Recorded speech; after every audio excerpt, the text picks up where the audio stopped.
this is a very dear teaching for myself, because it was one of the first teachings I received once I was, how do you say, grown up.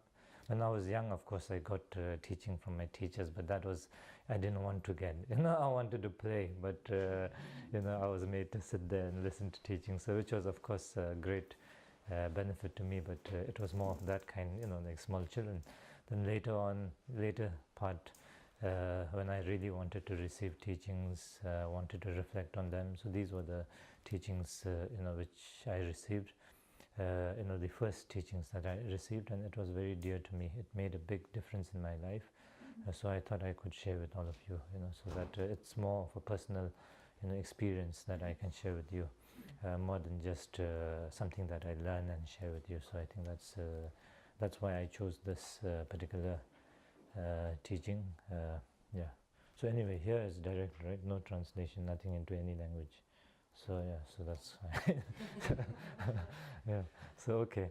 So now before we start, then we just do a refuge, bodhicitta, and normally how we do.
Page 7, I think.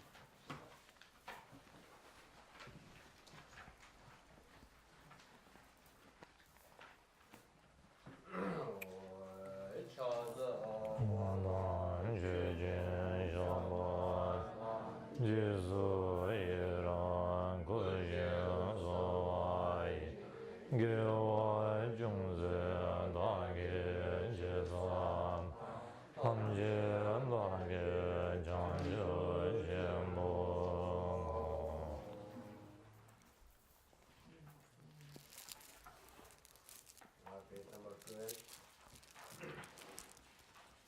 12, page 12.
Okay, so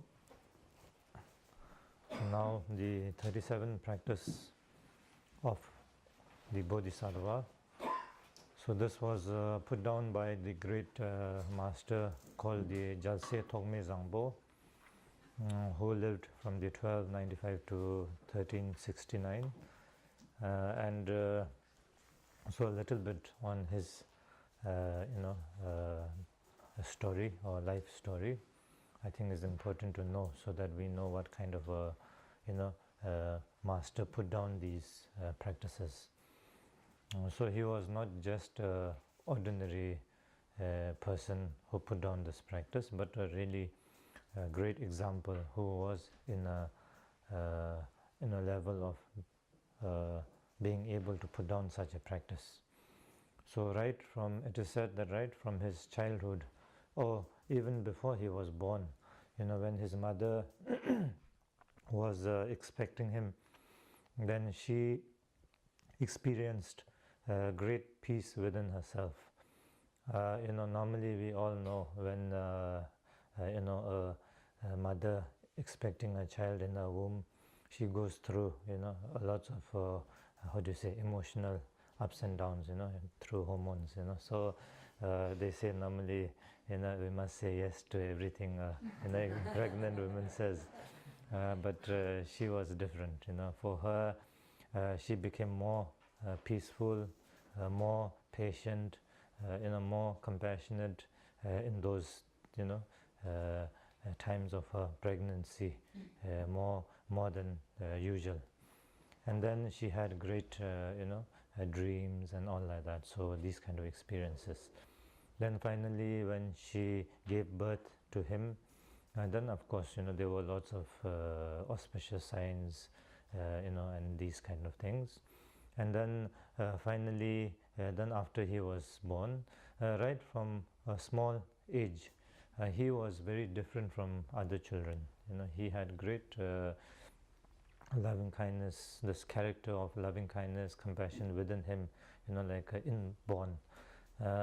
It is said that when he was a small child, as all small children play together, so whenever he used to play with his friends, and we small children play games, right? So in games one wins, one loses, like this, so we have all kind of games. It is said when he used to win and see, naturally then his friends, some would be disappointed in losing. So when he saw that, he used to have great sadness in him, rather than having being happy to win. He used to be really sad, and couldn't see his friends, feeling so upset. And when his friends used to win and he used to lose, seeing the joy in his friend's face, for the winning, he used to be so happy. It used to bring him so much happiness. So he always preferred to lose than to win, because just to see his friends happy. So he used to try and lose the games rather than trying to win the games. And so that was that kind of a natural, kind-hearted child he was. And then also it is said that every time he used to his mother used to put on him a new nice cloth. Tibet was very cold, so especially winter times, it is completely under snow. So when they used to have this the how do you say, the tsaru, we say, made of sheepskin, the coat, so that kind of a jacket. And then every time he used to lose his jacket, and then when the mother says, where's your jacket, and he used to say, oh, he would have had given away to one of his friends who didn't have, was feeling cold, who didn't have clothes. So as a child also, he knew the sufferings of others and all these, so he used to give away that way. And sometimes also it is recorded that he used to put these clothes onto like little bushes or stones, and then think that they were going through such pain of cold, suffering, and then he would put on them, and sacrifice his jacket on them. So like this, so he was a great a person with great loving kindness, compassion, right from the small childhood. And then as he grew up, then he lost his mother at a very early age, actually. I think around the age of 3 or something, he lost his mother. And then after that, then he lost his father also, quite early. And then he was looked after by his grandmother. Then grandmother also, didn't stay very long. She also passed away after a few years. So he had a difficult child that way. And then he was brought up by his uncle, who introduced him to reading, writing, and all that. And then later, once he was able to read, write, and all this, and then he gradually, as a child, he was more driven towards such internal growth, such as we say, he was very spiritual person in that sense. So he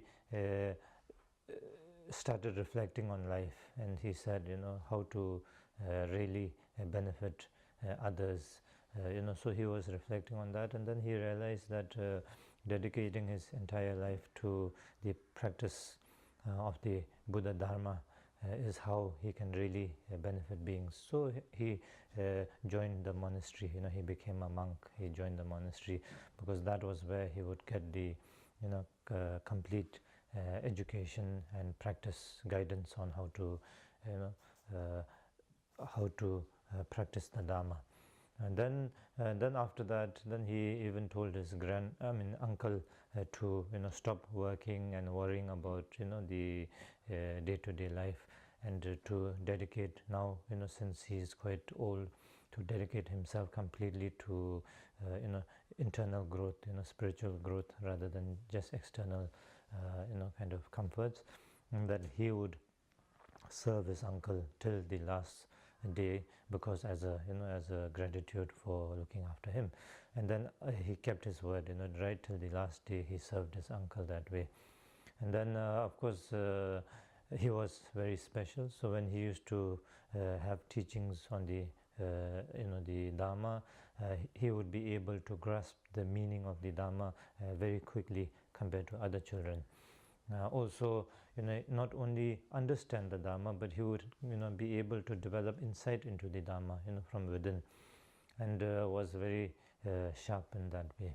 Then even to an extent where his own teacher sometimes couldn't go as deep as he could, so he was given the name by his teacher Togme, the second Togme. Togme means, Togme was a great enlightened master of India, in the past, a great Indian master.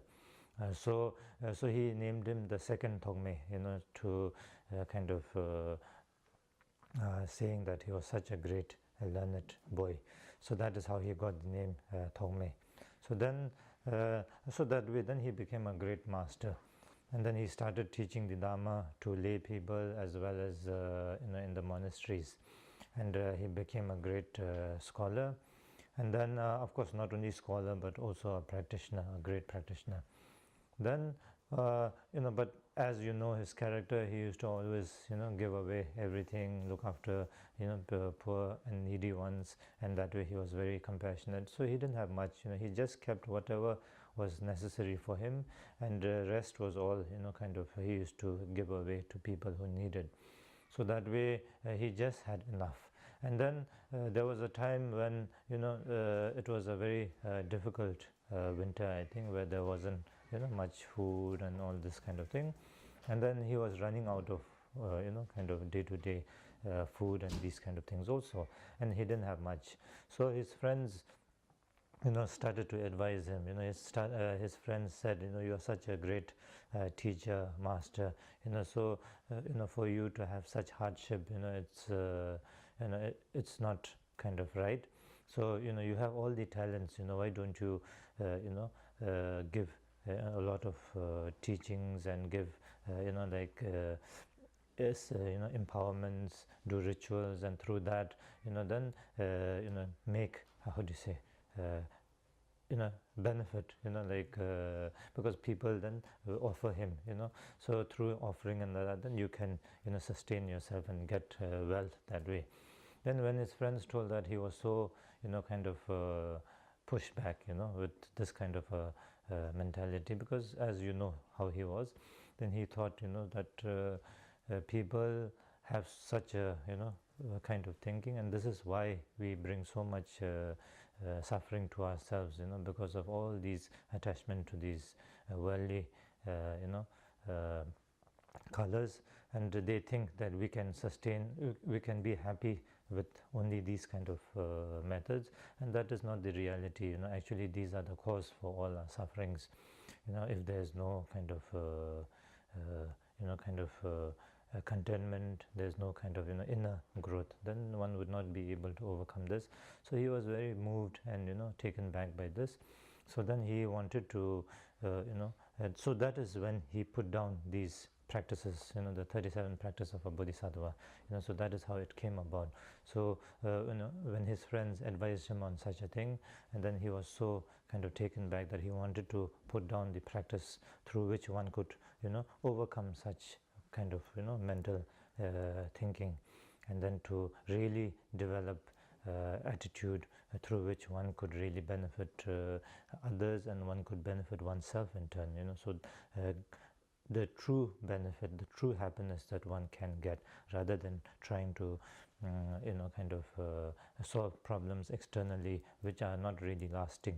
So that is how these practices came about. So it is a great practice. It is a great practice to for us to learn, because we all wish for happiness. We all, one thing common in all beings is we want happiness, and we don't want suffering. That is the most common thing.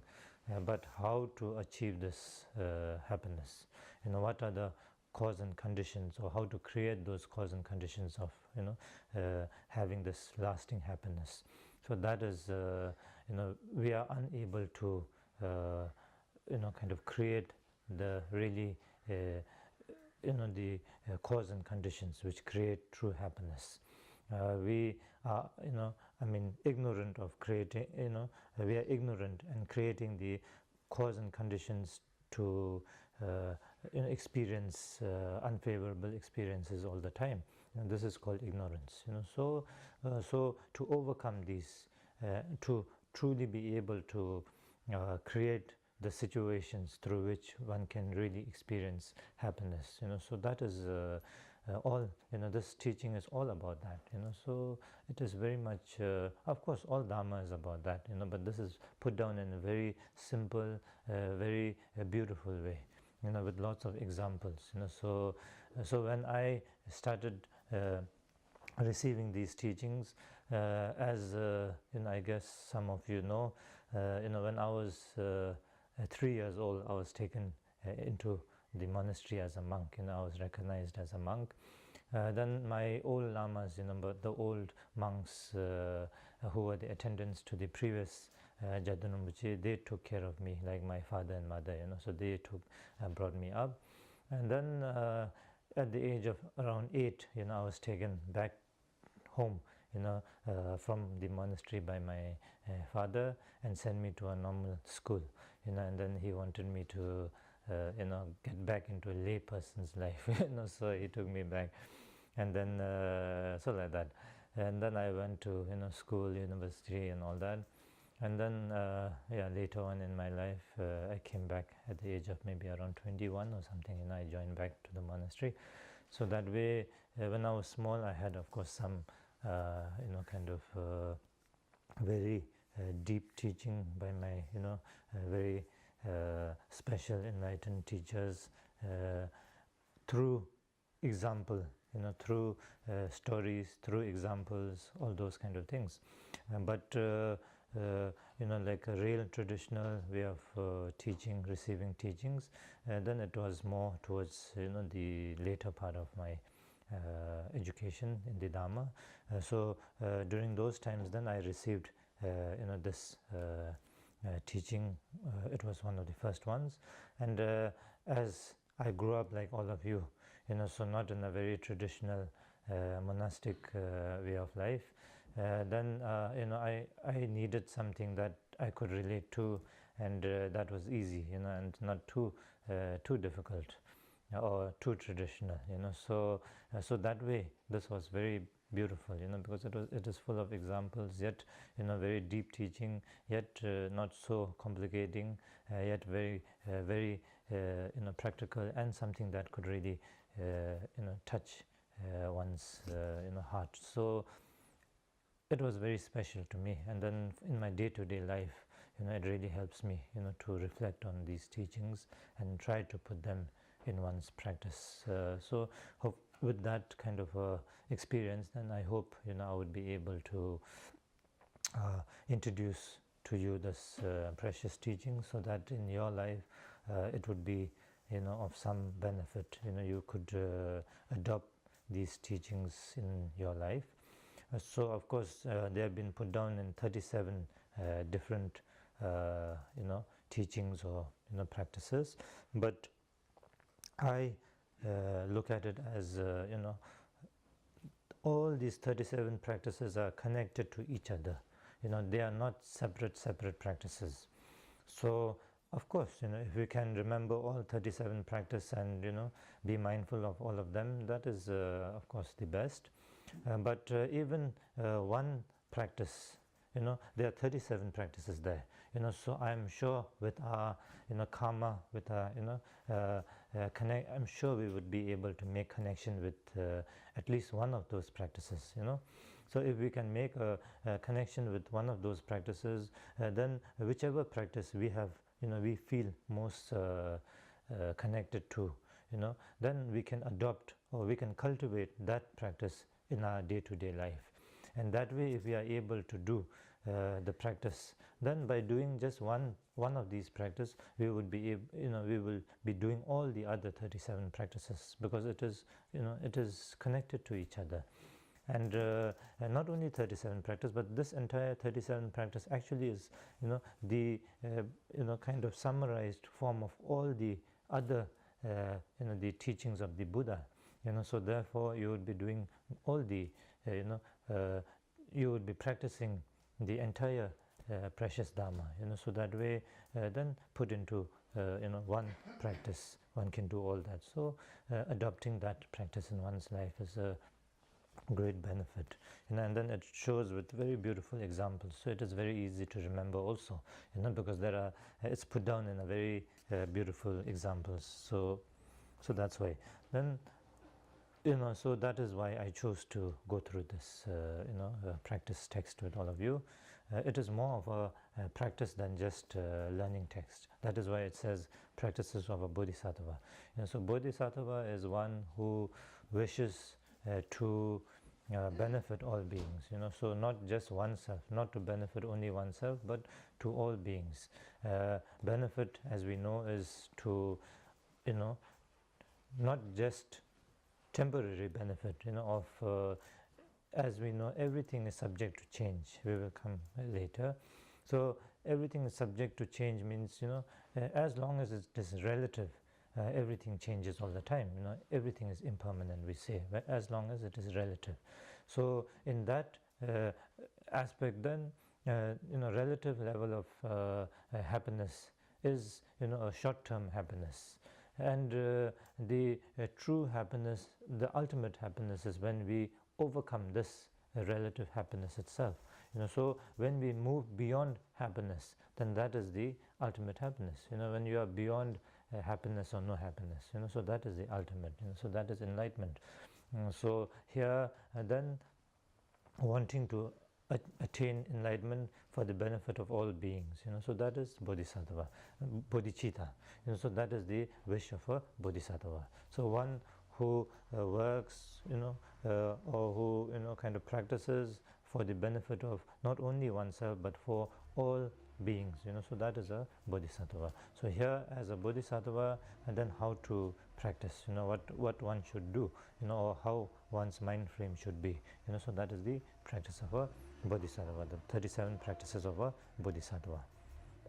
So now I have so many English translations in this. Every time I give this teaching, there's one translation I get. So I'm really not sure which one is a good translation, but here we all have, and I'm sure this one is a good one. So we go through this. I received this book from, when I received this teaching. I received this teaching from great masters like His Eminence Sangye Nyempa Rinpoche, and then from His Holiness Kamaba, then from many other great masters. So that way I received this teaching.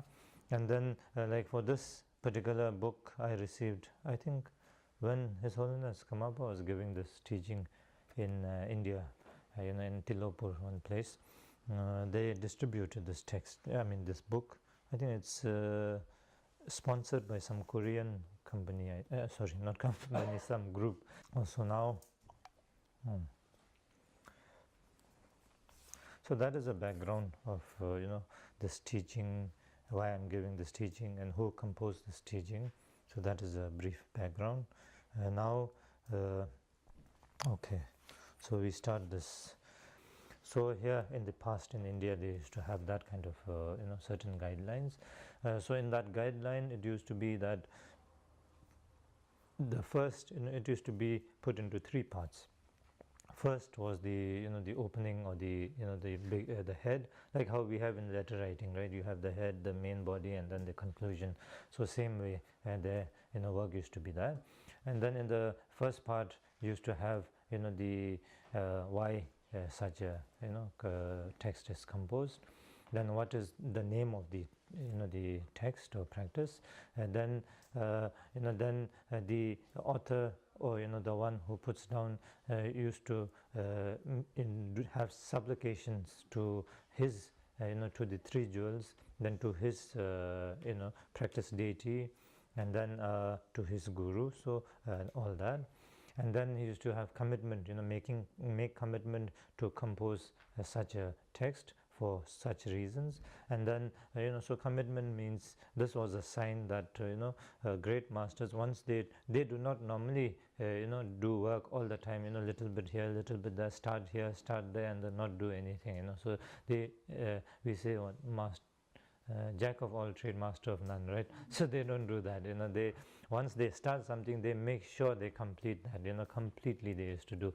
So that was the commitment that they used to take. So always it used to have a commitment.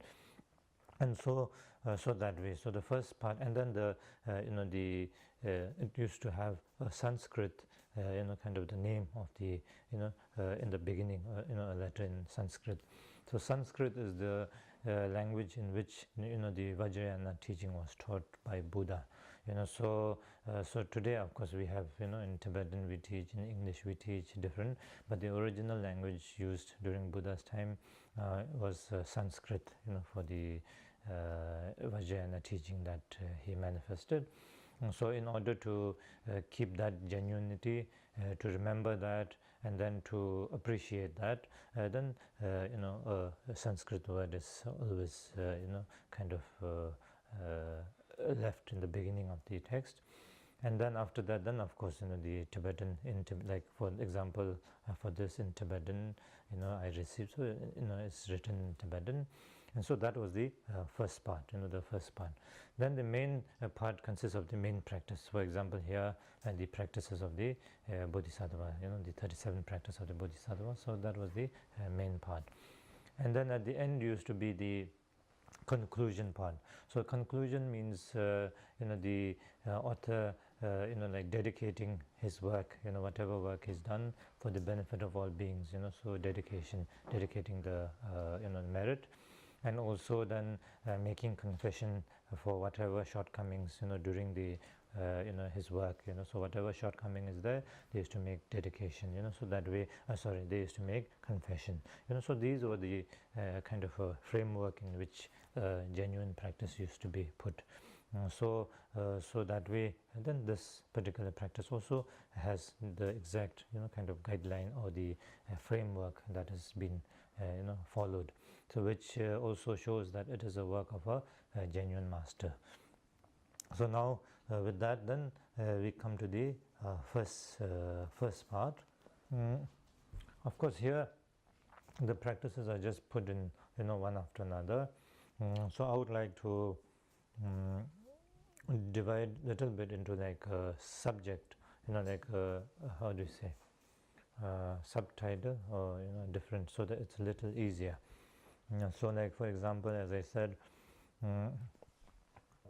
first why such a practice is put down, and how, so the beginning part, and then so in that, then the name of the practice, then the supplication, and then the commitment, so that is the first part.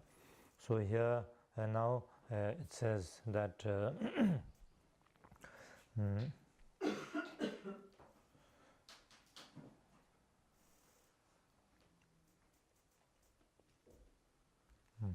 so it says the practice text, the 37 practice of a Bodhisattva is put down by the author or the master called Tongme Zangpo. So for to introducing the practice of a Bodhisattva, those who have taken the path of a bodhicitta, the Bodhisattva's path. So for them to have a practice, adopt the practice, then he's put down these 37 practices in 37 points or practices. Then, so that is the reason, or for putting down this practice. Now the second is the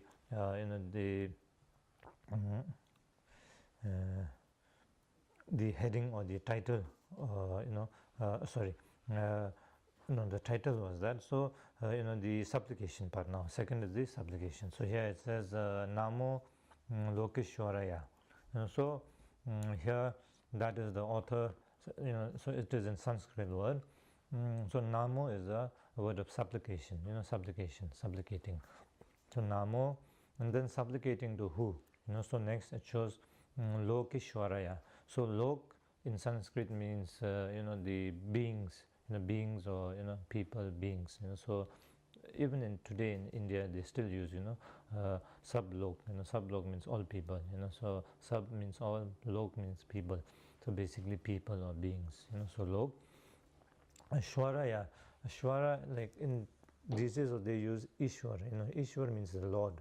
So Shwara here, Shwaraya is the Lord. So Lord. So Lord of all beings. So it's Namo, I supplicate to the Lord of all beings. So that is what it is saying. Namo Lokeshwaraya. And so now that is the in Sanskrit a brief kind of name put together is Namo Lokeshwaraya. Now here next, so he supplicates. The author is supplicating to the Lord of all beings.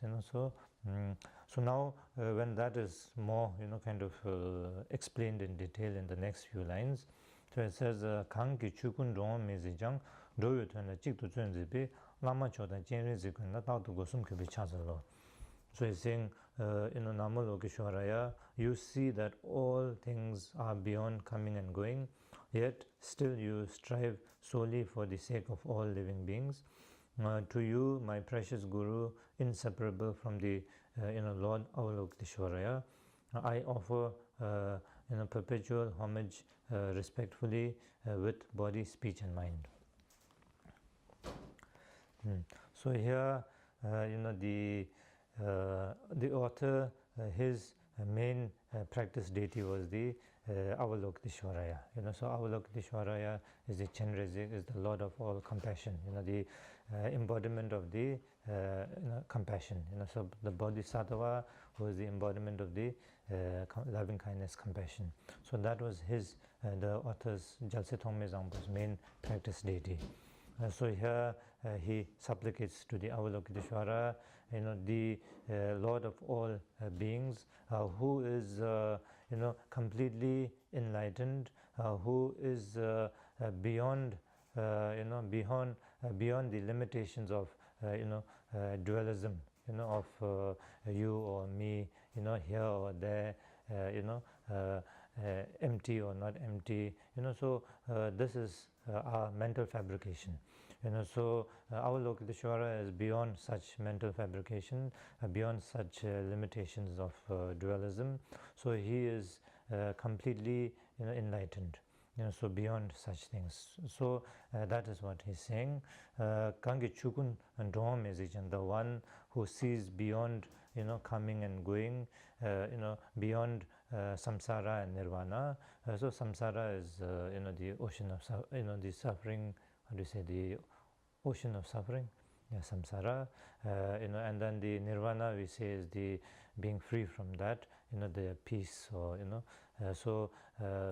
Nirvana is when one attains, kind of freedom from karmic cycle, cyclic of karma. So that is nirvana. But enlightenment is even beyond that. Enlightenment is beyond, any kind of suffering or no suffering. So as long as there's a thing called, something to be free from suffering, then there is suffering, and there's something like no suffering. So it is still kind of there's limitation to that. So here it says, therefore it says one who is beyond, there or not there, beyond coming or going. So basically completely enlightened. One who is beyond any kind of dualistic limitations. So Kange Chukun Dom Mezejang and Doyotan La Chik to you are in that state, which is beyond being or not being, yet you manifest as the Lord of compassion, yet you manifest as the Bodhisattva of loving kindness, compassion, because though you are beyond this, you manifest so that to benefit beings, solely to benefit beings, solely for the benefit of beings, you manifest, for this. So therefore, with your great loving kindness, compassion, to lead beings, to bless beings, so you manifest as such. Therefore it says, to you, the greatest Lord of all compassion, I supplicate to you.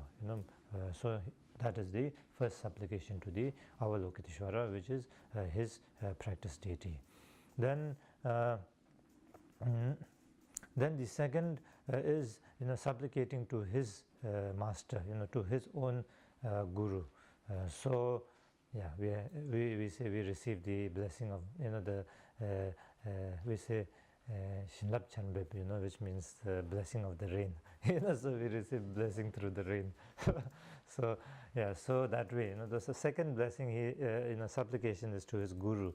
So it is said that Buddha manifested, Buddha attained enlightenment and manifested the Dharma, but because of our karma, somehow, of course Buddha is ever present, but because of our karma, because of our limitations of a dualistic kind of mental state or mental kind of level, we are unable to see Buddha directly, so receive teaching directly. Buddha manifested over 2,600 years back, but today we are unable to receive his teaching directly. So but even though we are unable to receive his teaching directly, we can benefit from his teaching completely, as how he himself being there. We can benefit. And how is that possible? Is because of our guru, because of our teacher, our spiritual teacher, our guru. Spiritual teachers known as guru, right? So we are able to do this because of the great loving kindness, compassion of our guru, because the guru himself took so much to practice the Dharma, to so that, and to uphold the lineage of the Dharma, the teaching of the Buddha, so to benefit beings, and then not only for himself but for beings, so manifested the Dharma, teach the Dharma to benefit beings. So that is how we receive the teachings. That is how we can attain enlightenment. That is how through his teaching we are able to recognize what is suffering. What is the cause of suffering, how to overcome suffering. When you overcome suffering, where do you reach, then what becomes out of it. So all these we are able to understand, recognize because of our guru, because of the blessing of our guru.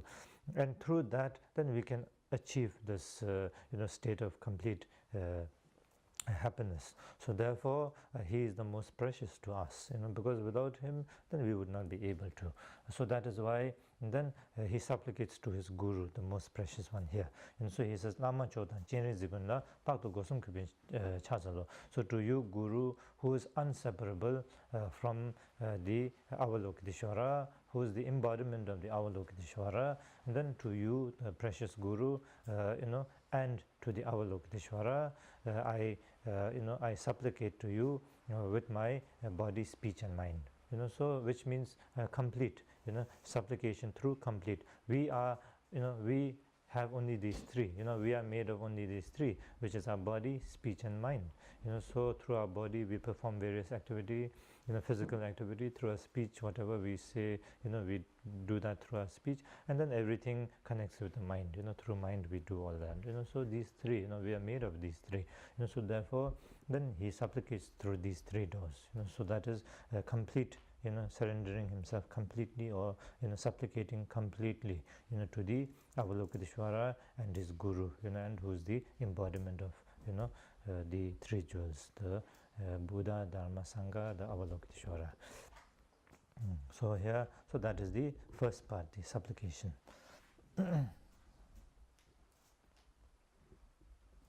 Now, the next is the commitment, as I said. So here he says, Pende jungne zobe sangje nam tamchu duble chungte theyani thei lalen she la radebi jase namji lalen she barcha. It says, the perfect Buddhas who are the source of all benefits and joy come into being through accomplishing the sacred Dharma, and since this in turn depends on knowing how to practice, I shall now describe the practice of all the Buddhas, all the Buddhas' heirs. So that is the Bodhisattvas.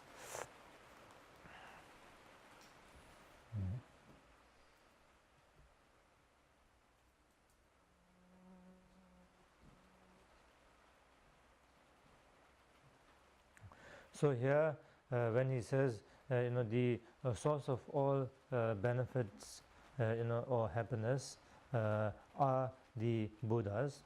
So Buddhas, so there are two kind of benefits, which is the kind of relative benefit and ultimate benefit.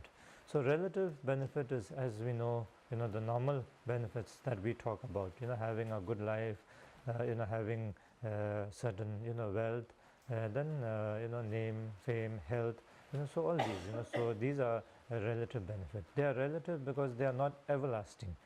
We have good health, which is but good health is not always good health. It is one can always be sick at some point of the time. We will never be all the time healthy all the time.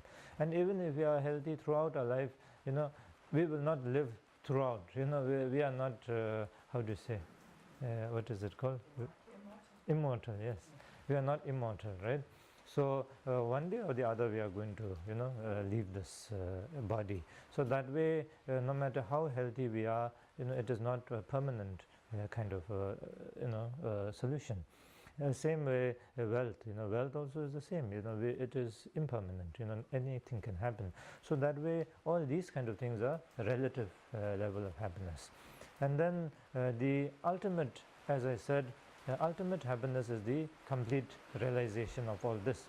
When you are beyond a thing as there or not there, when you are beyond sickness or no sickness, when you are beyond all this karma, so sickness, health, wealth, all these are the we say it is the one's karma. It is karma. Karma means we do creation of the cause and condition. So everything happens because of cause and condition. Nothing happens out of the blue. So everything has cause and condition. So for example, in order to experience some happy kind of experience, then we have to sow the seed of that happiness to ripen. So that is called cause and condition.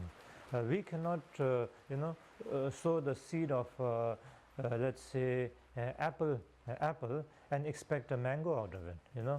If we sow the seed of an apple, we will get the apple fruit. Same way, if we sow the seed of a mango fruit, we will get the mango, and not apple. So that is cause and condition. That is the and even if we sow the seed of an apple, we need to create again the right conditions to have a good fruit. Otherwise, if we just sow the seed of the apple and not look after it, it is not we will not get the apple. It will die before it blooms. So like this. So cause and condition. In order to get the right result, we need to create the right cause and conditions. So we cannot create create negative cause and condition and expect a positive result. So if we do negative things, then the result will be negative. If we do positive things, then result will be positive. So that is cause and condition. So therefore we need to create that. That is karma. So whatever we experience through that. So that way, then as long as we create this kind of cause conditions, that is the karma, then we are karma is it is kind of a relative, because we create something and then we experience something. So that is karma. Now when we move beyond that, it is the emptiness. So when we recognize the emptiness, that is beyond karma. That is when you are free from karma. Karma is relative. It is, but it is, for example, let's say this water. So as I said, now we do negative, we experience negative things. So in that way, we have to purify them. If we see in this way, then we would never become a Buddha then, because Buddha means perfect. Perfectly no more negative. So if we drink water, a glass of water, how many germs are there? How many germs we need to kill? Every morning we wake up, we brush our teeth, how many germs we are killing? So each and every that kind of karma, if we have to purify all the time, then it is impossible to purify. Of course, we try our best to do our best, but to completely purify that way is impossible. So that way, now this is okay. I think the rain is too loud. Yeah. Yeah. Okay. We now so in order to, if we have to overcome our karma relatively, it is impossible. So now how we can overcome this? How we can overcome this is by recognizing the emptiness of this. So when we recognize that this is empty, then we are completely free from karma. So that is how then we attain enlightenment. So therefore now, in order to do this, then we need to accumulate. We say the relative merit and ultimate merit, or the we say the two kind of merit. One is relative merit, which is how normally by doing good actions we accumulate merit. And one merit is through the emptiness, understanding of emptiness, the wisdom of emptiness, and the method of loving kindness compassion. So the union of these two, then through that we accumulate merit. That is limitless merit, we say. Limitless merit means a merit which is beyond limitation, which only can be possible through emptiness. Emptiness doesn't mean not there. It means everything, actually. Everything possible. Again, I give you an example. Like when you look at let's say, okay, this flower. This flower is, what is it? Is it a rose or a lotus? Rose. Okay. So, yeah. So, I'm not very good with flowers. I like flowers, but I don't know much about flowers. So, yeah. I used to think, before, why people like giving flower, I would rather, because flower is there for some time and then it dies, right? So I think, and people really appreciate, when they get flower. So I used to think, I would rather like something that I can eat or something that I can, than a flower. Why people like flower so much? And then one day, I wasn't well and somebody brought for me flower, and that flower, then I realized, when you get a flower, how beautiful it is, so yeah, there is something about flower, it's very beautiful. So anyway, so like this, so now this flower is a lotus flower, so we say this is a lotus, so it is a lotus flower. But then if it is really a lotus flower as we, kind of think it is a lotus flower, and then before I knew it was a lotus flower, for me it should have been a lotus flower from beginning. Without me knowing it is a lotus flower, it should have been a lotus flower. If that is the true identity of it. But this identity as a lotus flower is just a mere identity given by us, just given by us. Something like this, looking something like that, with certain shape, with certain color, then we call it a lotus flower. We decide to call it a lotus flower, then it became a lotus flower. So that way, that is not the true identity of this. And that is just a mental fabrication, our own, kind of labeling that we have given. So that is what it means. So it became limited to a lotus flower when we gave it a name lotus and said, this is a lotus flower. But before that, it was empty of such a thing as lotus flower. It could be anything. So that the true identity of it is, it can be anything. It is empty of such a limitation as a lotus flower. It could be anything. It can be lotus flower, it can be rose, it can be anything. It can be anything. But when we limit it to something, then it becomes such a limited thing. So that way, everything around us, ourselves and everything around us is limitless like this. It is free of such conceptualization. But then because of our ignorance, we create this, everything as this or that, and then we conceptualize everything as such a limited thing, and then it became such. Like for example, ourselves, we say our potential is limitless. We have potential limitless. We are limitless by potential. We have this great limitless potential. But when we don't recognize this, we limited it to such a small thing as I. So we create this limitless potential into such a limited thing as I. And from this I, then we become only this I, subject to only I. Then from this all kind of other confusions develop. So that is how. So here it is talking about this. So for someone who wishes to achieve this limitless potential, then the accumulation of the two merit is most important. Accumulation of these two merit is important, and in order to accumulate the two merit, then to know how to accumulate the two merit is most important. So in order to know how to accumulate the two kind of merit, then the practice to accumulate those kind of merit, then I put down these practices. So these are the practices to accumulate those two kind of merit, or basically to the method to realize the limitless potential. So that is the practice of the Bodhisattva, the 37 practices.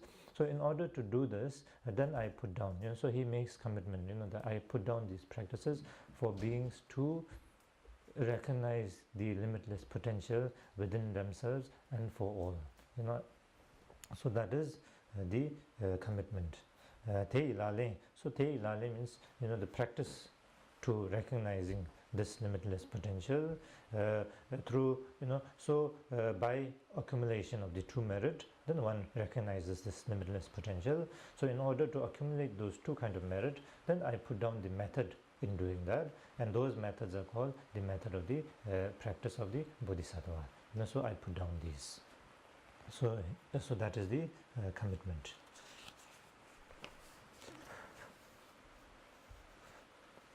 Now the main practice, we come to the main practice. The first part is over. Now the main practice.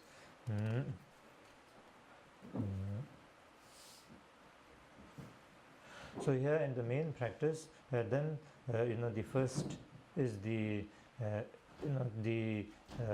development of the bodhicitta. So the conditions, creating the conditions to develop the bodhicitta, the loving kindness, compassion, the bodhicitta. Then the second part is talking about the bodhicitta itself. That is the second part. And then the third part is the advice of the advisors for someone practicing the bodhicitta. So now, out of which the first part, which is the conditions, creating the conditions to arise bodhicitta. So out of that, then the first one, which is the first practice of from the 37, which is impermanence. Which is the reflecting on the precious human life. So here it says Tanjur Tuchen Nega Tobdunder Dajin Korwi Chole Daljishir Nindan Sendu Yelwa Mebani Ninsem Gomba Jasiladin. The practice of all the Bodhisattva is to study, reflect and meditate tirelessly both day and night without ever straying into idleness, in order to free oneself and others from the ocean of samsara, having gained this supreme vessel, a free, well-favored human life, so difficult to find. So here it's talking about the precious human life. So the precious human life has qualities such as freedom. It enjoys certain freedom, and it is well favored. In that terms, it has conditions for us to make it the most meaningful in order to develop the complete realization of our limitless potential. So in that respect, then it is a precious human life. Now when we say precious human life, then here it says very clearly that so difficult to find. So one might wonder, why is it so difficult to find? Because our world is getting filled with human lives, right? So we have so much of human life. In fact, there's excess of human life. Not a limitation. So what is so great about this? So this shows, that just an ordinary human life is not a precious human life. A human life with qualities is a human life. So what are the qualities? It has to enjoy a certain freedom, such as ordinary. We have the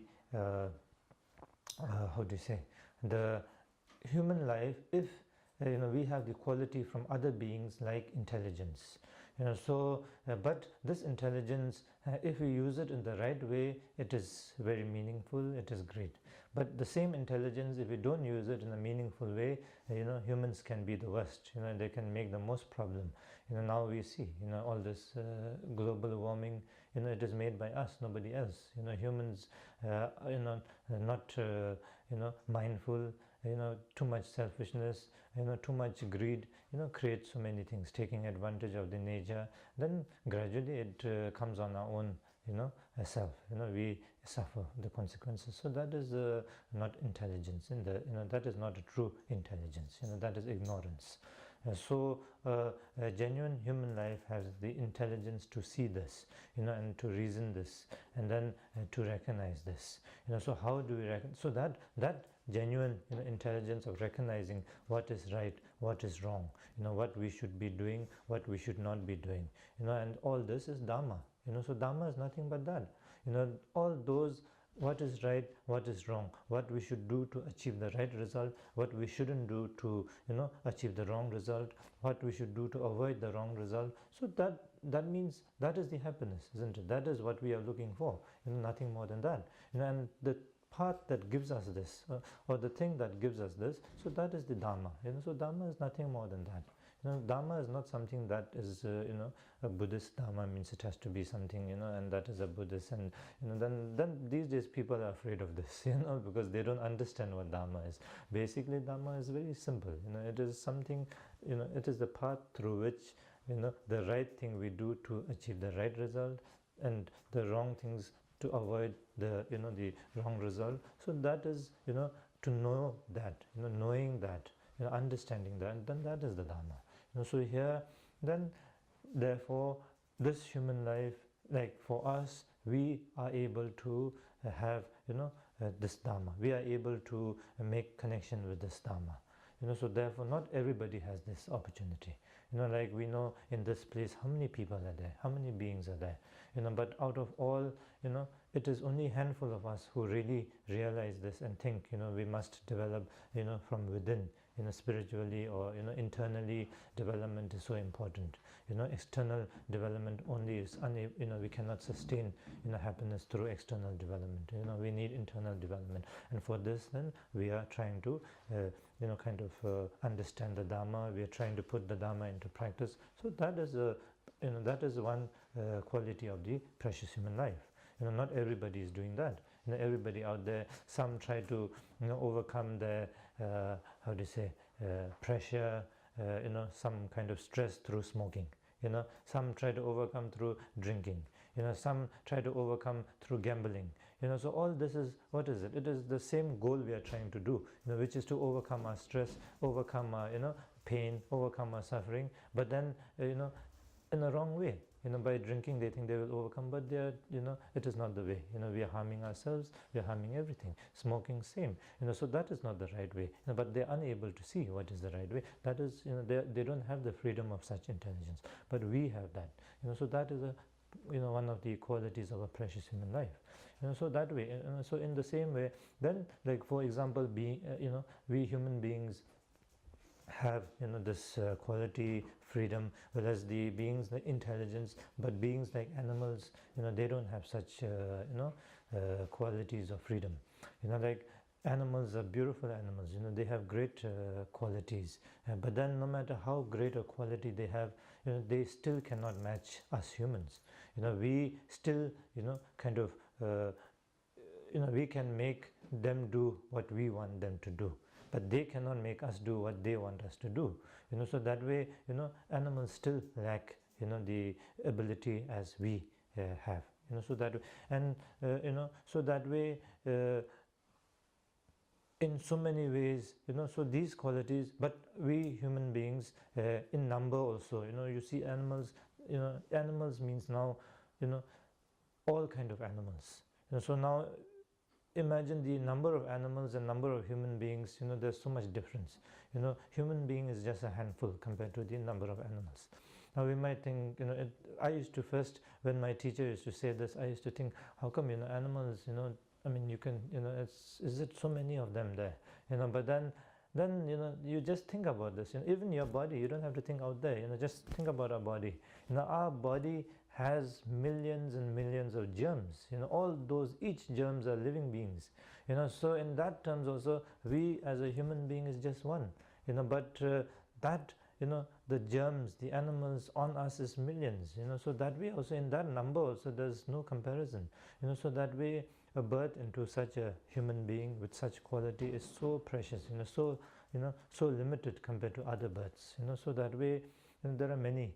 And also as a human being also, then there are times when one is born in a period where no Buddha manifested to show the path, so in such times then beings are like same like us, going through suffering, wanting to be free from suffering is the same, but then they don't have that guideline or the path, because Buddha did not manifest in that period of time, but so those beings have no opportunity to have that kind of a path, but we have this opportunity, because Buddha manifested, his teaching still remain, his teaching still alive, so therefore we have these opportunities to practice. So therefore these are so there are many other qualities, so that way as a human being, not only just a human being but a precious human being, so that way these are called a precious human being, a precious human life, so we have certain qualities. Then some qualities like we are sound, mentally sound, people who are not mentally sound, and then it is difficult for them, though they are same, even a person who's not mentally sound still wishes for happiness, that is why whatever they do trying to receive, trying to develop some kind of happiness, but then they are then they are unable to do how to achieve that, so but we are not mentally disturbed, so that way we know what is right, what is wrong, how to practice the Dharma, what is Dharma, how to practice the Dharma, we have that intelligence. But if you are mentally not sound, you won't be able to kind of practice the Dharma in that sense. So that way, and then we have so many qualities, so it says so these qualities are very important for one to be able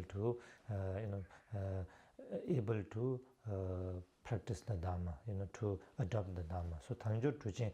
So these are like it says, a perfect boat, which is not defected, which can carry, a perfect boat not defected can carry, a passenger from one shore to the other, without getting drowned.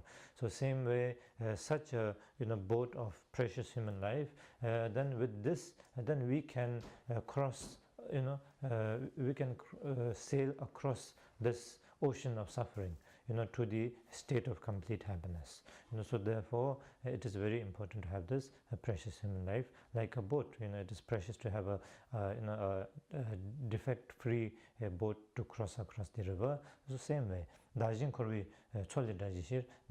therefore, it is now recognizing these qualities of this precious human life, but it is so rare, not everybody have this, but we have this, and then as we see it is so rare, then it is difficult to get again, because it is so rare. So when we lose it, then we don't know when we will be able to get it again, so therefore when we recognize this, then we will automatically want to make best out of it.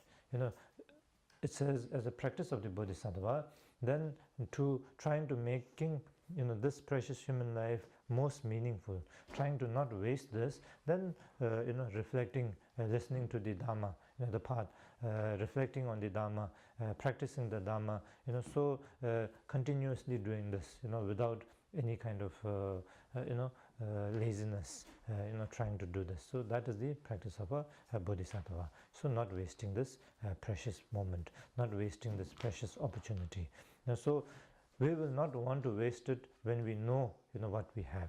So therefore reflecting on the precious human life is so important, because when we reflect on it, then we will be able to see the quality of it, and when we see the quality of it, then we will appreciate it, and when we appreciate it, then we won't be we will not want to just waste it, and then we realize that it is not something that is permanent all the time. We can lose it any time, and then the time of losing it is uncertainty, it's uncertain. So therefore when we recognize these, then we will develop kind of a urge to make the best out of it. So somebody else does not have to, kind of make a time for us, to practice the Dhamma. We will want to practice the Dhamma because we want to benefit, out of it.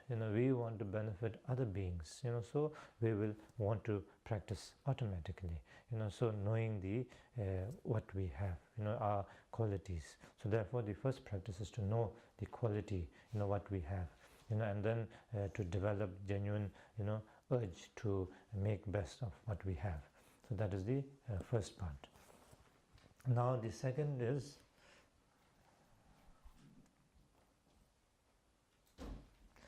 it says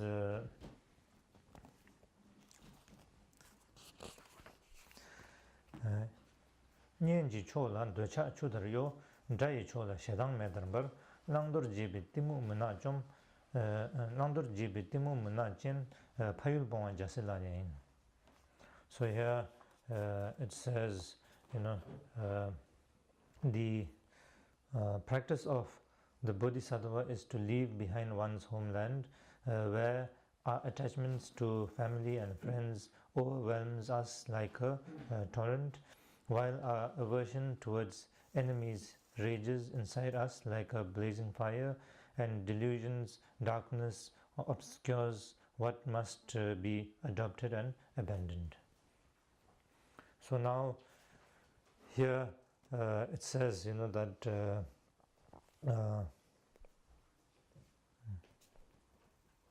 okay.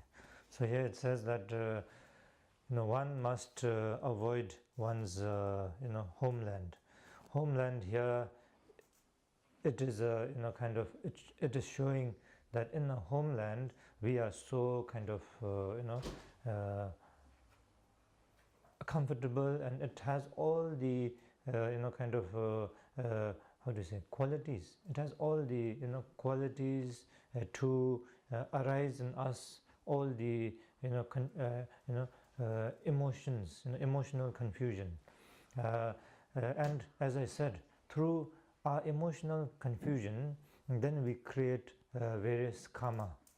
We create cause and conditions, and these cause and conditions determine what we experience. For example, strong, here it says, so in a place so-called home, we have, our near and dear ones, like our family, friends, so, the society, etc., so everything there. Also in our homeland, we have those who we don't like, those so-called enemy. What is a more better word than enemy? Enemy sounds very outdated. It sounds very, I don't know, very strong word. When you don't like somebody, dislike someone, what would you call? This is, you wouldn't say this is my enemy, right? You would say, what is a better word? I don't know. That's my, huh? Adverse to someone? Adverse. Yeah, someone who is somehow, when you look at it also, somehow you don't feel very happy. Right? Huh? Allergic. Yeah, anyway. So, so in a society, in a homeland, so all these kind of, environment is there. So to those who one likes and is close to, then you have so much attachment. For them you will do anything. You from day and night you would be doing things. Trying to create comfort for them, create the conditions for them, right conditions for them, like for your children, like for your parents, like for your partner, so to those, and then to your friends, you would be doing all kind of things, even not even looking at what you are doing, and then whether those are kind of creating any kind of, whether those have any reverse effect on other people, so you overlook all that, just for one's near and dear ones. On the other side, you overlook all the benefits and all the good part, and then you create so much negative kind of energy around for the ones who you don't like. you kind of spread bad words, you gossip about them, you create stories about them, you do all these kind of things, so and then forgetting that they are also same like you humans, they also wish for happiness like how you wish for happiness for yourself. When somebody talks bad about you, you feel hurt, you get agitated. Same way they also will get agitated, they also will feel hurt, but you overlook them because they are your enemy, they are your, you have allergy towards them, so like this, so these are all basically not mindful, they are all confusion, and all these confusions arise because of these kind of mental afflictions, mental defilements we say, such as strong attachment, strong hatred, and all these kind of mental afflictions. Then so a homeland has all the conditions to create these kind of mental afflictions, so that is why it is saying, so the more these kind of mental afflictions we create, and then we have we create karma, so as you see, strong attachment, you do these various things, strong hatred, you do various things, and these all create this karma, and through these kind of karma then we experience,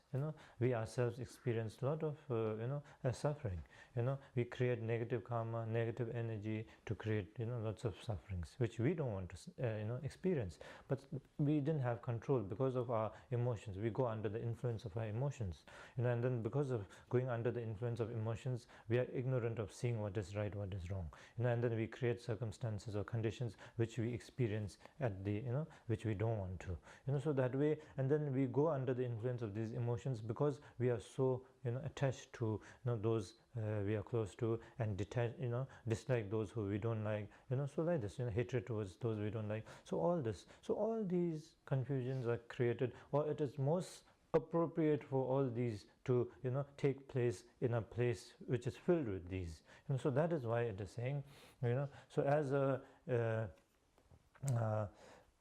so these conditions will create us to be not, it will disturb us from being mindful.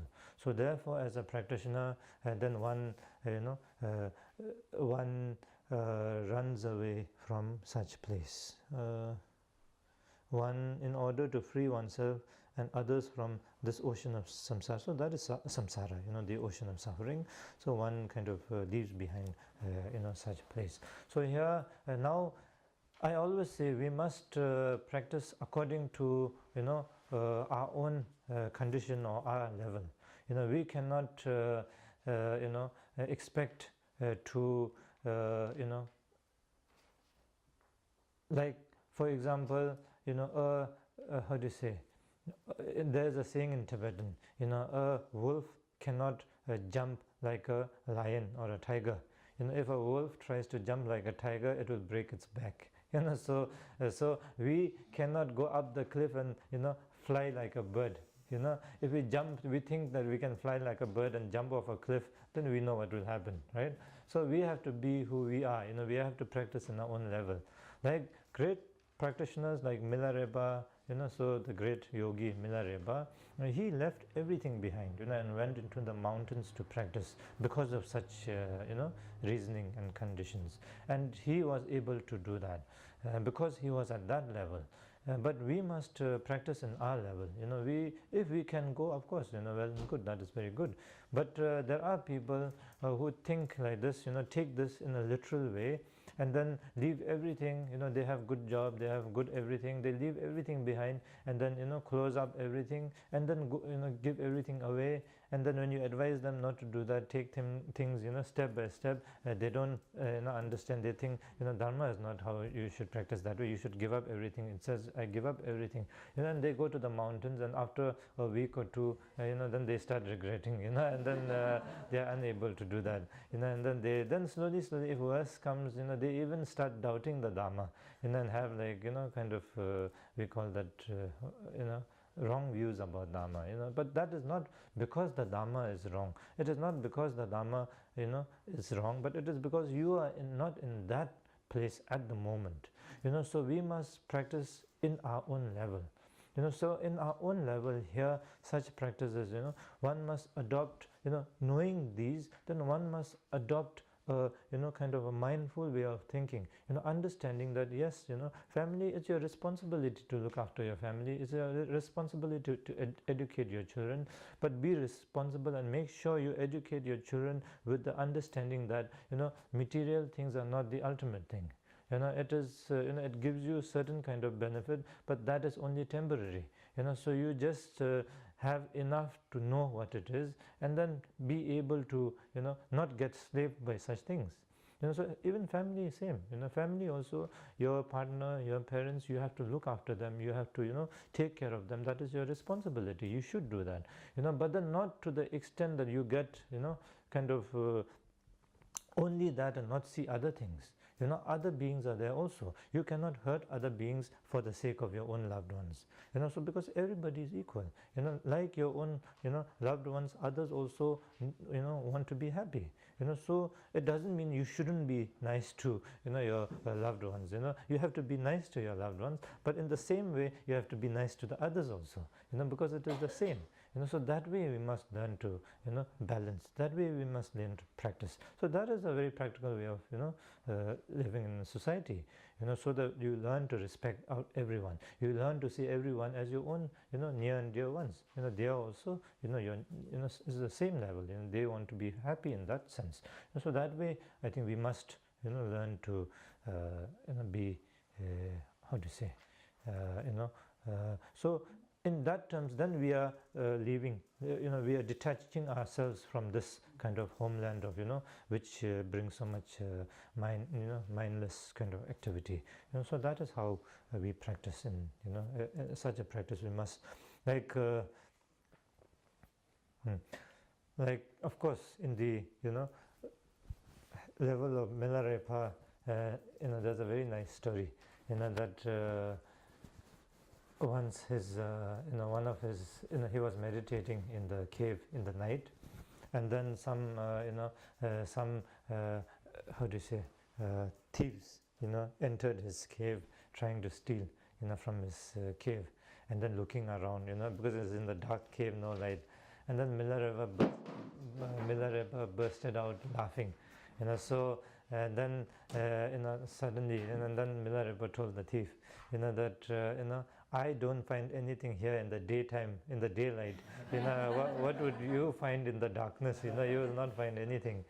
So like that. So in the isolation, of course, masters, when they go to isolation, then they are completely detached from everything. They don't have anything. So there's no source of kind of these kind of negative emotions arising.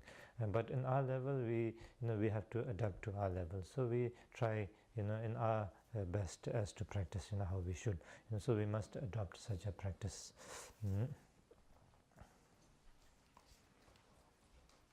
So here for this second practice, then we must learn to be kind of detached from too much attachment to things, too much kind of my things and your things and this kind of thing. We must break through this kind of and it is more, actually it is much more efficient also in day-to-day life.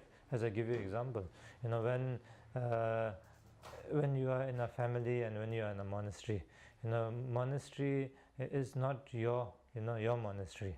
It is the everybody's monastery. So everybody works in a monastery not because it is my monastery, but it is the it is the sacred three jewels, the temple. So everybody works with that kind of mentality. Nobody works as if I do this, it is mine. So I do. Monastery is not owned by anybody. It is not owned by me. It is I'm part of the monastery, but I don't own the monastery. So but I do the best for the monastery. So that way. But back home, it is my home. It is, everything is mine. So I see both, because I go back home also and I'm in the monastery also. I see both. So when I go back home, little work comes up, and I see how it how the home works. Everybody is so much kind of how do you say so much stress on their own kind of little home attachment, that a little work also, there's so much complication around that I see. A little work to do, but then there's so many, each one has their own, view, and then each one has to have their own right view, and then everything is so much, and that this little work, that same work I see in the monastery being done just like that, without any effort, without any work. Everyone is doing it because of openness. Everyone is just doing it for the, doing it, not attached to any other reason. So when they do it, it's very easy to do. Just get the job done. That's it. Nothing attached to that. No you, no me. Just get it done. But here, same work takes so much effort, so much time, and it's not even sure that you can do that work because there's so much attached to that. You do something, someone will say, oh, it's not, you should do like this because it's something. There's so many confusions I see. So then I see both the picture, and then I see, how different it is. It's the same work. It's the same amount of energy you're going to need to do that work, but then it's so different. One is done so easily, and one is done with so much, difficulty. So like that, even your efficiency, there's so much difference if one is able to do it with a kind of open, open heart, less expectation, more for the cause of everyone or others, rather than expectation. When you have too much expectation, then there's too much fear. When there's too much fear, then there's too much doubt. When there's too much doubt, then the efficiency is, you cannot perform to your best efficiency. But when there's no doubt, when there's no fear, there's joy in doing it, then there's no fear. When there's no fear, you're confident. When you're confident, then you are able to, perform to your best. So that is how, I feel, it's how it works. Because when we have too much strong, like attachment or self, grasping, then there's no freedom.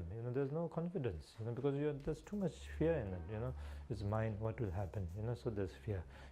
Hopes. What might not happen. Then there's no confidence there. So there's too much doubt. And then there's suffering. So therefore, I think, this. A second part is, that is how we must practice in our life, adapt to our life, and this is not for somebody who is so-called Buddhist, this is for everybody. I think everyone needs that, isn't it? So it is not something just for somebody labeled as Buddhist. Buddhist, as a Buddhist, of course, this is part of you, but not only Buddhist, everybody supposed to be doing this, so everyone who's mindful should be doing that, right? So that is how such practice. Now the next is the third practice.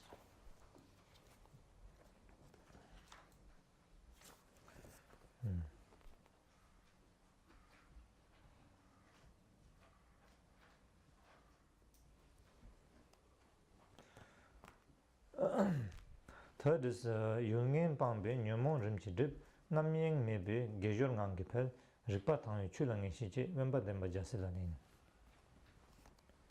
So here it says the practice of all the bodhisattva is to take to solitary places, avoiding the unwholesome, so that destructive emotions gradually fade away, and in the absence of distractions, virtuous practice naturally gains strength, while with awareness, clarity, focus, awareness clearly focused, we gain conviction in the teachings.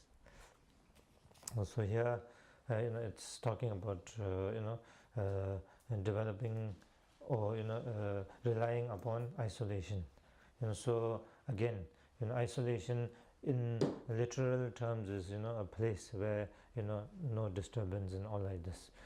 But in practice, isolation from our mental confusions, mental afflictions, such as mindless behavior, a strong self-centeredness, lack of well-being for others, wish of or thought of well-being for others. So these things, so isolation from such things. So that is the true meaning here, but to develop that, and then the most appropriate place, of course, is first, because as a practitioner, when you are advanced, then no matter where you are, things will not be able to kind of disturb you too much. But as a beginner, then it says it says to be able to create the external conditions most appropriate is important, because it kind of makes one's inner growth easier. So that is why we have things like retreat, staying in retreat. So when we stay in retreat, and then somehow the environment is created in such a way that everybody, our mental kind of focus is trying to do something good, trying to develop within, internally trying to develop, cutting out ourselves from external disturbances, so these kind of things, so that is why retreat, we have a retreat. So retreat normally has a few kinds of understanding. One understanding of retreat is cutting off the external kind of disturbances, so that is one, the main external retreat. Then internal retreat is cutting off mental disturbances, like strong attachment, strong these kind of things, which will develop when one is able to kind of cut the external disturbances to a certain strength. So that is why we first stress on the external cutting off, and then from that develop the internal cutting off. So as I said in the first the previous practice, when we are able to cut off strong kind of attachment towards external kind of these worldly dharma, we call them worldly dharma, things like my this, my that, you, difference of these kind of things. Then through that, then the internal development of is able to kind of develop, and less internal attachments also, because less chances. So that is how here it says, so through the first practice, then the second practice developed, and then in the second practice, then one must kind of in the isolation. So here great masters went into isolation, like in the mountains, not because actually and like Milarepa and all, you can see there are various meditation mountains or caves you can see of Milarepa. We can go and visit nowadays, as a holy, how do you say, holy pilgrimage we can go. So it is not because like Milarepa like the view so much, and then he got tired of the view, that he wanted a new view, new view to excite himself, so he changed the place, and then again stayed there for a few months, and again wanted to change, so it wasn't because of those kind of reasons that he great masters used to change places, but rather it was because they didn't want to get attached to the place, and such attachments, so that is one reason why they used to change places, and also not get too familiar with one place, because as you saw, when you get familiar with one place, then things develop, like attachments and belongings and all these develop, like even people heard Milarepa was a great yogi, was practicing in the mountain, then people wanted to make some offering, so they used to try and go and take some food, take some things, clothes for him, and like this, then slowly people start to kind of come around, making offering. Then this was a disturbance to his practice, so again he used to run away from people, into the mountains, into another mountain, to practice alone, so that is why they used to go from mountain to mountain practicing, not because of any other reason, so that is how the great masters used to practice in isolation. So here it says, maybe. So when you do that, then there's no kind of distractions of attachment to wealth, attachment to one's belongings, attachment to one's near and dear ones. So all those are naturally cut off. One is cut off from such things.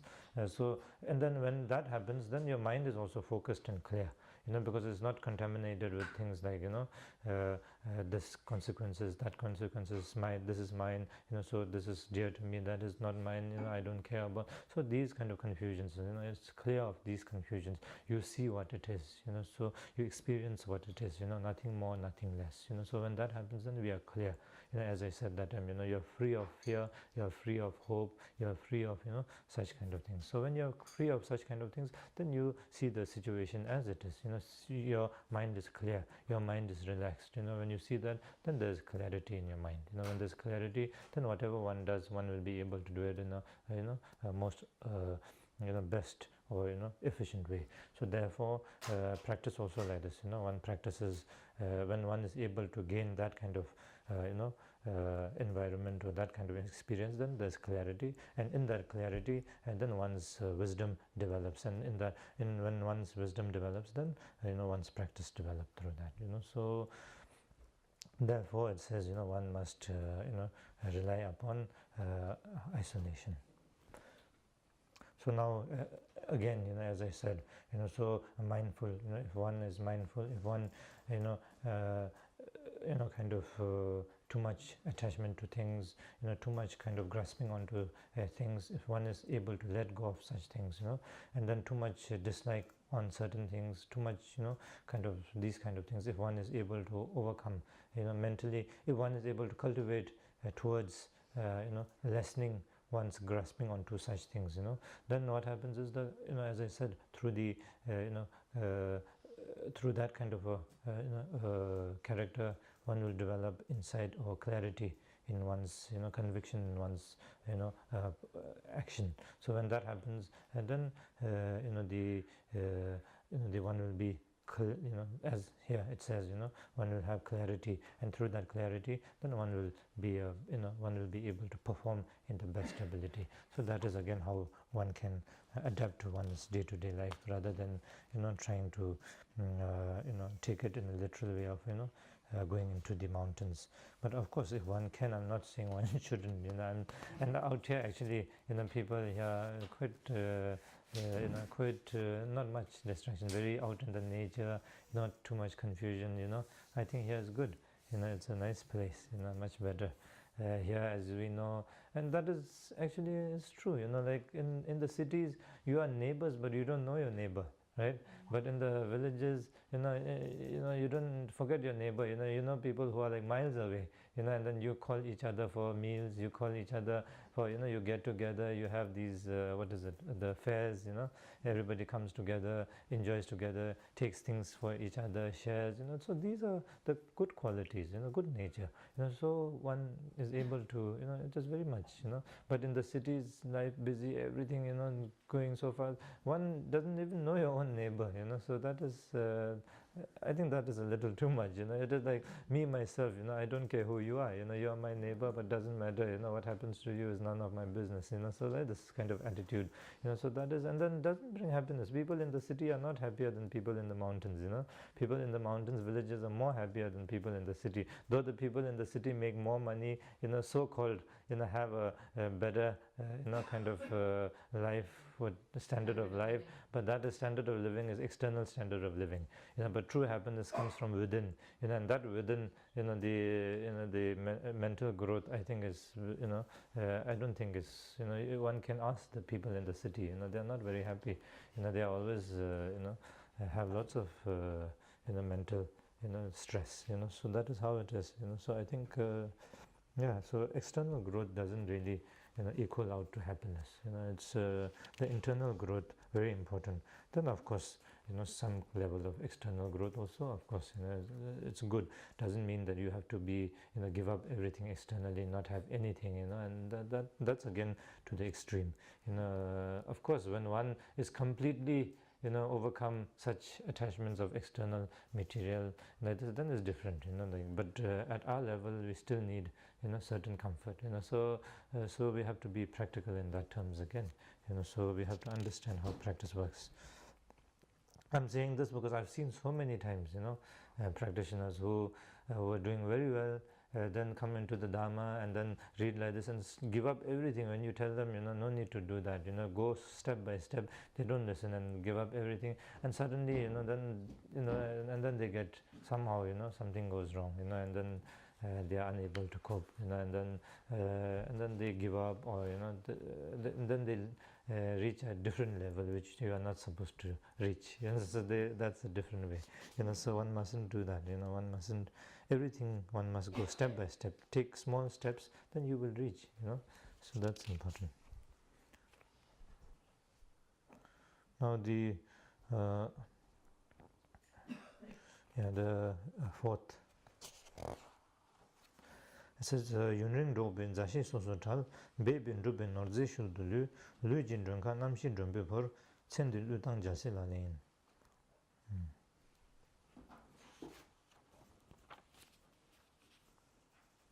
So now this is the fourth, which is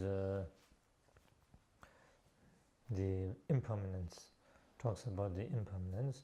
So again here, in the in the East, or especially in the Tibetan society, impermanence was something that was very a very common topic. Nobody really got kind of how do you say, shook up by this topic, because right from small age, all the grandparents, the parents always talk about this, and also we always go to the teachings, so have some kind of acquaintance to this, and then it becomes, now whether we practice this or not, whether we really reflect on this or not, is something else. So if they reflect on this, is good. If not, it just becomes in fact, I guess it's not kind of, one becomes how do you say, a hard ear to such thing, so that is not very good. But anyways, it's more kind of a common topic in the Tibetan society. But I realized when I started traveling around the world, then when I talk about impermanence, quite a few people are not very happy. They don't want to talk about impermanence.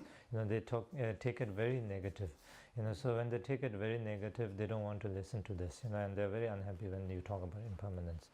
So I think that is first I didn't know. Later on I realized this. And then I think that is actually actually it is it's not really understanding impermanence. When one takes negative, shows that we don't understand it. When we, as I said, when we don't understand something, then we have fear in that. So when we understand, then we overcome the fear. Because when we don't understand, we are in darkness. So when we are in darkness, then we don't know. So when you don't know, there's fear. But when we know it, then there's no more fear. So actually, to overcome fear, actually to overcome the dislike of emptiness, the impermanence, is to know impermanence. So if you know the impermanence, then there's no more fear. In fact, it becomes an advantage to you. So like Milarepa said, he went into the mountains because of the fear of death, and impermanence. But as he gained insight into the death impermanence, and then he totally transcended it, and no more fear. Now he is not fear of death impermanence anymore.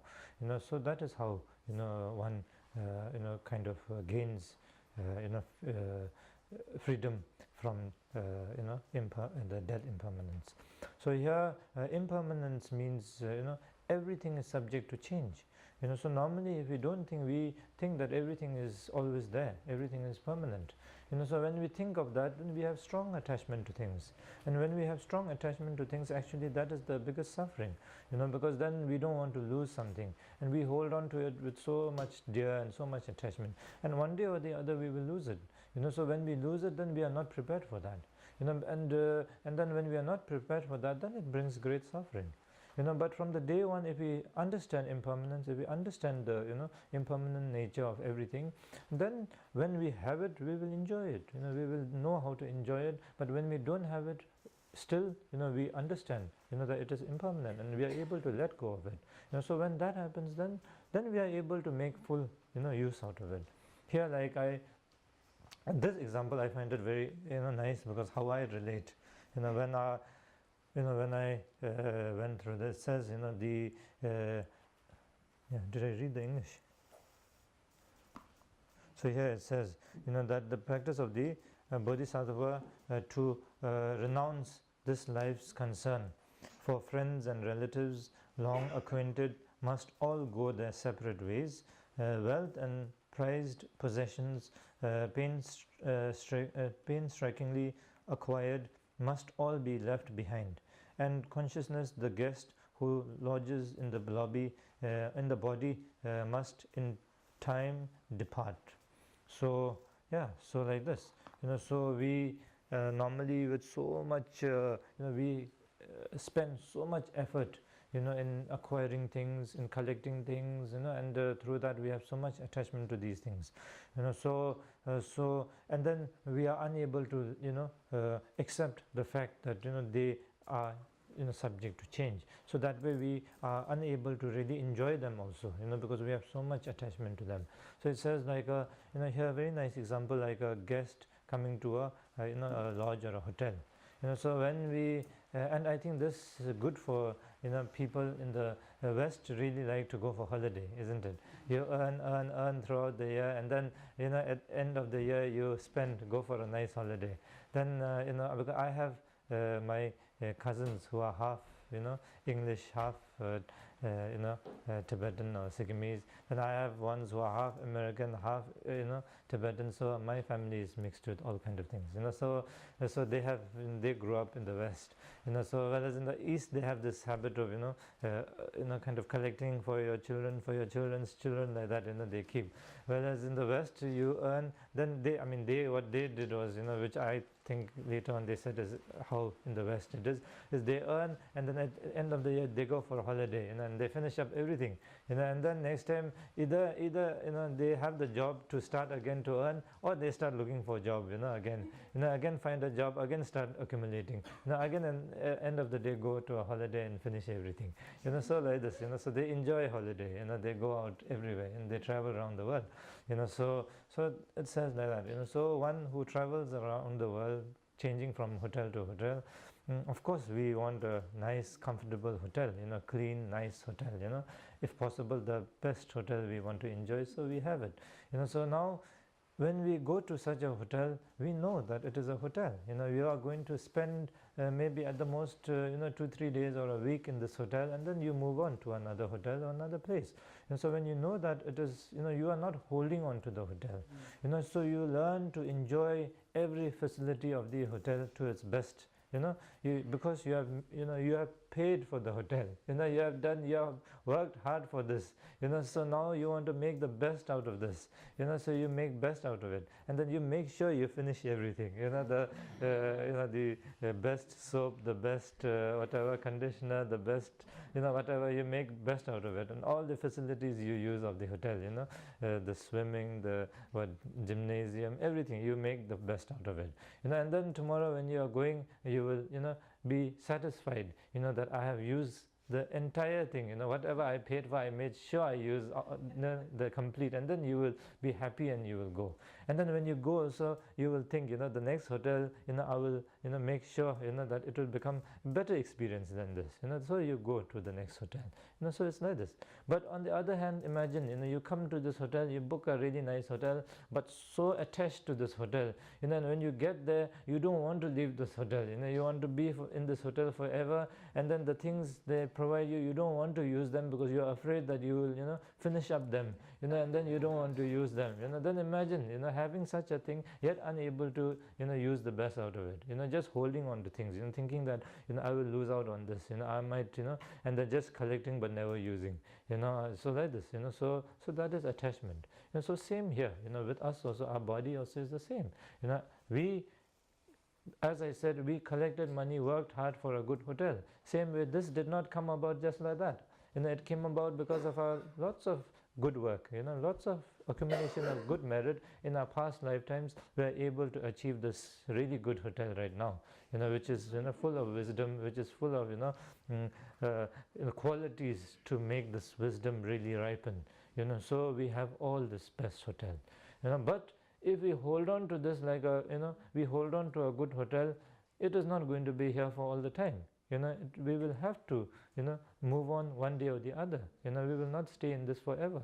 So same way, So if we hold on to this and just stick on with this, trying to hold on and not being able to utilize this, then it is like the hotel, not being able to utilize anything. So you will lose out on it rather, by having so much attachment to it. Rather, you recognize the quality and make best out of it. Try to make the best use out of it, and make the best use out of it, so that your next hotel will be a better hotel, not a worse hotel than this. So you have to use this hotel in the best ability, to make it as meaningful as possible, so that your next holiday is going to be a better holiday than this, isn't it? So that is how one must look at it. So all this through impermanence, recognizing impermanence, then, because if you don't understand impermanence, then there's no question of thinking about the next hotel, because you are too much, holding on to this hotel itself, and you're stuck in this hotel, and then this hotel also you are stuck in, you are not able to utilize anything because you are stuck in this very moment all the time, so like that, but if you understand impermanence, you know how to use, make best of this, and then you know how to create the best for the future, because you understand impermanence. And so impermanence brings so much, more actually, rather than negative. It is so much positive, rather than negative. So if one learns to look at this, one learns to accept impermanence and work on this, then it becomes, a source for one's, kind of development. Rather, it frees one from suffering also, or fear. No more fear. Everything is impermanent. You have something nice, you learn to enjoy it. When you don't have it, you are able to let go of it. And when you have it also, you will be able to make the best out of it, because you know it is impermanent. You will finish this. So that way, so when you recognize this, every moment you will know how to, appreciate. Every moment you will know how to make it better.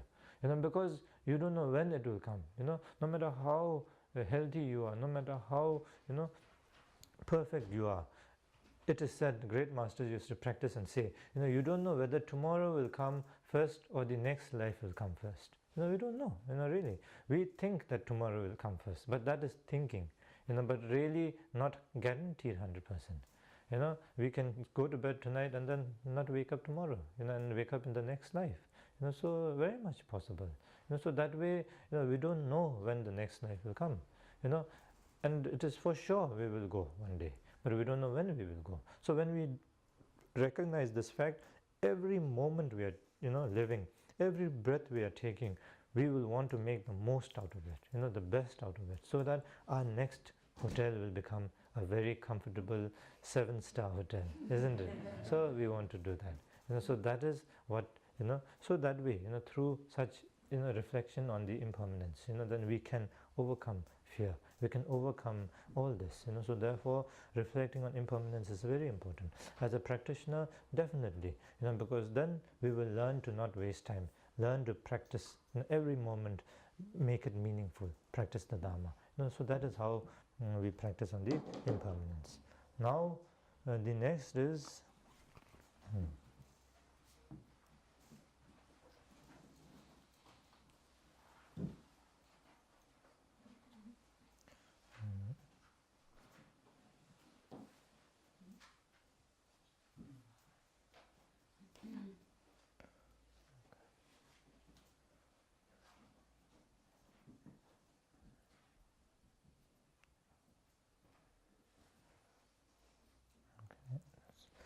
now the fifth one. So it says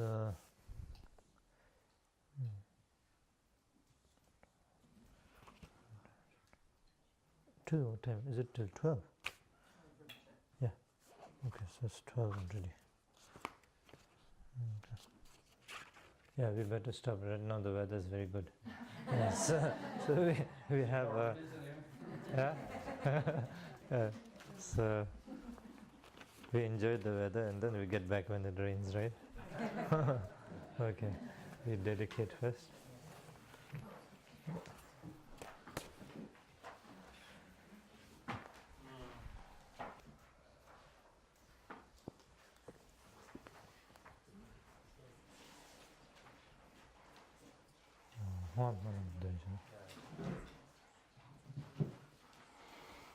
Okay, we do dedication now.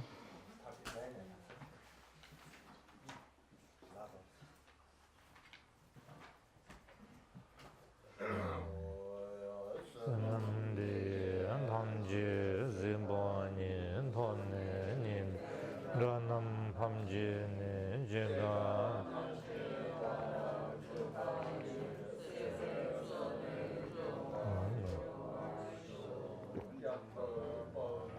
Jidra Jemba Dang Gunda